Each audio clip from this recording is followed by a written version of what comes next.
Extremely sorry to disappoint. అంటే ఇప్పుడు ఏదో ఉనికిపోతున్నాను, మంచం కింద కూర్చొని ఏడుస్తున్నాను అని అందరూ what ever the media speculating, వాళ్ళందరికీ చిన్న డిసప్పాయింట్మెంట్గా ఉండొచ్చు వీడియో.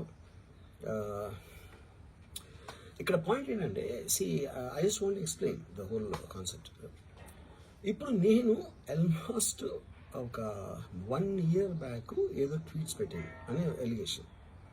ఆ ట్వీట్స్ ఎవరో మనోభావాలు దెబ్బతిన్నాయి. ఇక్కడ విచిత్రం ఏంటంటే 1 year బ్యాక్ పెట్టిన ట్వీట్స్ 4 డిఫరెంట్ ప్లేసెస్లో 4 డిఫరెంట్ జ్యూరిస్డిక్షన్స్లో నలుగురికి ఒకే 3-4 రోజుల వ్యవధిలో వాళ్ళ మనోభావాలు దెబ్బతిన్నాయి. వాళ్ళు ఆ పరంగా కంప్లైంట్ ఇవ్వడం, కేసులు పెట్టడం జరిగింది. ఇక్కడ పాయింట్ 1, ఎవరి మీద అయితే నేను పెట్టానని వాళ్ళు చెప్తున్నారో వాళ్ళకి లేదు, ఎవరో థర్డ్ పార్టీ, అసలు సంబంధం లేనివాడు. సో ఆ కాంటెక్స్ట్లో అసలు ఈ కేసు ఎలాగా, ఈ సెక్షన్స్ ఎలా వర్తిస్తాయి అనేది అప్పుడు ఆబ్వియస్గా నాకు వచ్చే అనుమానం కానీ, నాకు కానీ నా మనుషులు కానీ, ఇది ఒక పర్సిక్యూషన్ చేయటానికి ఒక పద్ధతి ప్రకారం ఉన్న ఎలోబుల్ లాస్ని వాడుతున్నారా, లేకపోతే ఇప్పుడు వరల్డ్ ఓవర్ ఒక ఫినామినా ఏం జరుగుతుందంటే, పొలిటికల్ పార్టీస్ వాళ్ళు they are weaponizing the systems of the police. అది అమెరికాలో జరుగుతుంది, యూరోప్లో జరుగుతుంది, ఇక్కడ కూడా జరుగుతుంది.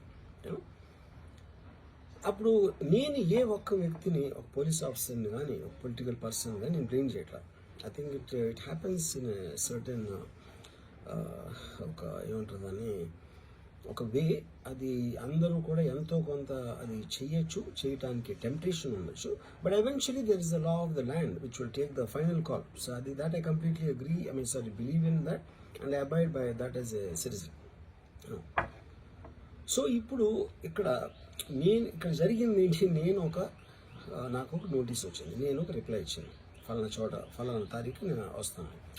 అప్పటికి నాకు జరుగుతున్న పని ఒక ఆన్గోయింగ్ స్కెడ్యూల్ ఉంది కాబట్టి, నాకు ఫిలిం వర్క్ ఉంది కాబట్టి అవ్వలేదు. అండ్ ఇట్ ఈస్ వేరే ప్రొడ్యూసర్ చేస్తాను, ఆ ప్రొడ్యూసర్కి నష్టం వస్తుంది కాబట్టి నేను మళ్ళీ టైం అడిగాను. ఇదేంటి కేసు, ఇదేం అర్జెంట్ కేసు అంటే 1 year తర్వాత ట్వీట్ చూసిన అతనికి 1 weekలో అన్నీ అయిపోవాలనేది ఏమన్నా మీనింగ్ ఉంటుంది అసలు దానికి? So which basically means it is being done for purposes other than the urgency of the case. ఇది అర్జెన్సీ ఆఫ్ ద కేస్ అంటే, మీరు మర్డర్లు గేడర్లు ఇన్ని జరిగి సంవత్సరాలు తీసుకుని ఏదో ఒక ట్వీట్ పెట్టిన ఎలిగేషన్ మీద హుటాహుటిని మీరు అక్కడి నుంచి పోలీసులు వచ్చేసి ఇలా చేసి అలా చేసి. ఇప్పుడు ఇంకోటి ఏంటంటే, ఫస్ట్ ఆఫ్ ఆల్ నాకు పోలీసులు అరెస్ట్ చేయడానికి వచ్చారు లేదో కూడా నాకు సరిగ్గా తెలియదు. ఎందుకంటే they didn't say it in so many words. నేను మీడియాలో కూడా ఎక్కడ చూడలేదు ఆ విషయం, అంత మీడియా స్పెక్యులేషన్ తప్పిస్తే అది నేను చూడలేదు. బట్ ఇందాక నేను చెప్పిన కారణాల మూలన కోఇన్సిడెంటల్గా వేరే వాళ్ళు అన్ని చోట్ల నుంచి వచ్చేస్తున్నారు అది ఇది అన్నప్పుడు, ఐ డోంట్ వాంట్ నా టైం వేస్ట్, నా వర్క్ వేస్ట్, నా వర్క్ ప్రెషర్ ఉన్న దాని మూలన I wanted to take the assistance of the judicial, because that is the final say in a democratic system కాబట్టి. సో అది దానికోసం దిస్ ఈజ్ వాట్ హ్యాపెన్. ఇప్పుడు ఇక్కడ ముఖ్యంగా మనం గమనించాల్సింది ఏంటంటే, ఇప్పుడు ఏదో ఒక ట్వీట్ పెట్టాడు, లేకపోతే ఒక మీము, ఒక కార్టూను, ఒక జోకో, లేకపోతే ఒక హార్డ్ ఒపీనియన్, దానికోసం కేసులు పెట్టే ఆస్పెక్ట్ అనేది సీరియస్గా తీసుకుంటే 100 కోట్ల ఇండియన్ జనాభాలో నాకు తెలిసి 50 lakhs మీద కేసులు పెట్టాలి. ఆ ప్రకారం అయితే అందరూ చేసేది పొద్దున్న లెగిస్తే మన ఒపీనియన్లు ఇస్తూ ఉంటాం సోషల్ మీడియాలో. అది ఏ ఫామ్లో అవ్వచ్చు, సెటైర్ అవ్వచ్చు, మీమ్ అవ్వచ్చు, ఏదో వేరే ఫుటేజ్ అవ్వచ్చు, లేకపోతే ఎవరినో కోట్ చేసి మనం కామెంట్ చేయొచ్చు. రకరకాలుగా మన అభిప్రాయాలను మనం సోషల్ మీడియాలో వేస్తూ ఉంటాం. అది కొంతమందికి నచ్చచ్చు, కొంతమంది నచ్చకపోవచ్చు. ఇప్పుడు చూస్తే చాలామంది కొన్నిటికి అఫెండ్ అవుతారు, కొన్నిటికి నశిస్తారు, కొంతమంది చప్పట్లు కొడతారు, కొంతమంది చీ కొడతారు. That is a process of the conversation which happens in the social media. అలాగే నా మీద కూడా చాలా నీచంగా కామెంట్ చేస్తారు, కానీ దాని గురించి నేను ఎప్పుడు అనలేదు. Because I know it is a part of the eco system of the social media. అది లేకపోతే సోషల్ మీడియాకి మీనింగ్ లేదు. ఫస్ట్ ఆఫ్ ఆల్ మీనింగ్ ఉండాలి అని మనం ఒకవేళ అనుకుంటే అప్పుడు దానికి పాలసీ చేయాలి. ఇప్పుడు ఎగ్జిస్టింగ్ థింగ్స్ సరిపోవు కాబట్టి ఏది చేయకూడదు, ఏది చెయ్యాలి అని ఖచ్చితమైన క్లారిటీతో వచ్చినప్పుడు అది ఆటోమేటిక్గా లా ఆఫ్ ద ల్యాండ్ అయిపోతుంది. Then it becomes easy for every one. కానీ అది చేయటానికి ఫ్రీడమ్ ఆఫ్ స్పీచ్ కట్టేల్ చేయాలా, ఎక్స్ప్రెషన్ కట్టేల్ చేయాలా అనేది of course the experts have to decide and realize దాని మీద ఎలాంటి రామిఫికేషన్స్, ఇప్పుడు దాని పేరు మీద చెప్పి ఫ్రీడమ్ ఆఫ్ ఎక్స్ప్రెషన్ కర్టైల్ చేస్తే that might have many more consequences which could be more dangerous than what they think it is now.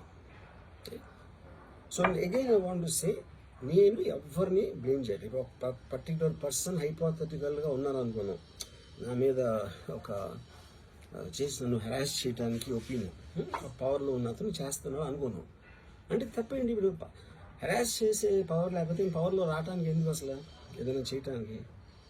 So like wise social media అనే మాధ్యమం నా దగ్గర ఉంది కాబట్టి, నాకు ఎన్నో కొన్ని ఫాలోవర్స్ ఉన్నారు కాబట్టి వాళ్ళకి రీచ్ అవ్వడానికి నేను చేస్తాను, అలాగే వాళ్ళు చేస్తారు. కానీ నన్ను కానీ తనను కానీ అందరినీ ఫైనల్గా జడ్జ్ చేసేది judiciary. That is the whole point. మీకున్న ఒక నాన్ క్లారిటీ ప్రాసెస్లో వాట్ ఈజ్ టూ మచ్ అనేది ఎవరు చెప్తారు, ఎప్పుడు చెప్తారు, ఎలా చెప్తారో అది ఎక్కడ రాసి ఉంది, ఆ క్లారిటీ అది లేనప్పుడు ఆటోమేటిక్గా this will keep on happening.